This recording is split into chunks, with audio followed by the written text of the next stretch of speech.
అందరికీ నమస్కారం అండి. నా పేరు గంగారావు. ఎంఎస్సీ ఎన్విరాన్మెంట్ స్టడీస్ చేశాను. Diploma industrial safety SBTT, diploma in fire and safety చేశాను. ఈరోజు టాపిక్ ఏపీపీసీబీ ఫార్మ్స్ గురించి, అందులో ఫామ్ 5 గురించి ఈ వీడియోలో తెలుసుకుందామని. అసలు ఏపీపీసీబీ అంటే ఆంధ్రప్రదేశ్ పొల్యూషన్ కంట్రోల్ బోర్డు. అందులో ఫామ్ 5 అంటే ఎన్విరాన్మెంటల్ స్టేట్మెంట్ అండి. ఇందులో ఏప్రిల్ నుంచి మార్చి దాకా డీటెయిల్స్ అన్నీ ఇవ్వాలండి. ఇందులో ప్రొడక్షన్ డీటెయిల్స్ ఇవ్వాలి.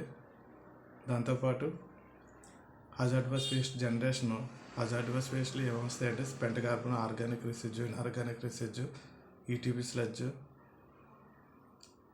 ఇవన్నీ వస్తాయి. దీంతోపాటు waste oil generation, disposal, stock అంత డీటెయిల్స్ అన్నీ ఏప్రిల్ నుంచి మార్చి దాకా అన్ని డీటెయిల్స్ ఇవ్వాలి. అది కాక ఎన్విరాన్మెంటల్ మానిటరింగ్ చేసింది డేటా కూడా ఇవ్వాలని థర్డ్ పార్టీ నుంచి చూపించినాయి. దాంతోపాటు ఇందులో ఏంటంటే సెక్షన్స్ ఇస్తాడు. మీకు ఆ ఫామ్ 5 కొడితే పీసీబీ దాంట్లో వెళ్ళి ఫామ్ 5 అని కొడితే అందులో వస్తుంది.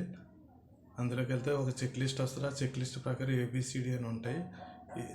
ఎంత డీటెయిల్స్ ఉన్నాయి, సిఎఫ్ఓ కాపీ,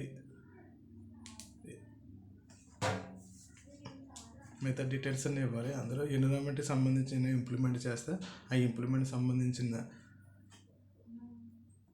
ఎంత ఖర్చు పెట్టారు అన్న డేటా ఇవ్వాలి. మళ్ళీ అది కాక వరల్డ్ ఎన్విరాన్మెంట్ డే జూన్ 5 రోజున ఏమో మొక్కలన్నీ నాటారు, ఎన్విరాన్మెంట్కి డ్యామేజ్ అవ్వకుండా ఇంకేమన్నా సజెషన్స్ కానీ ఏమన్నా పీసీబీలు స్థాయి ఫాలో అయినాయి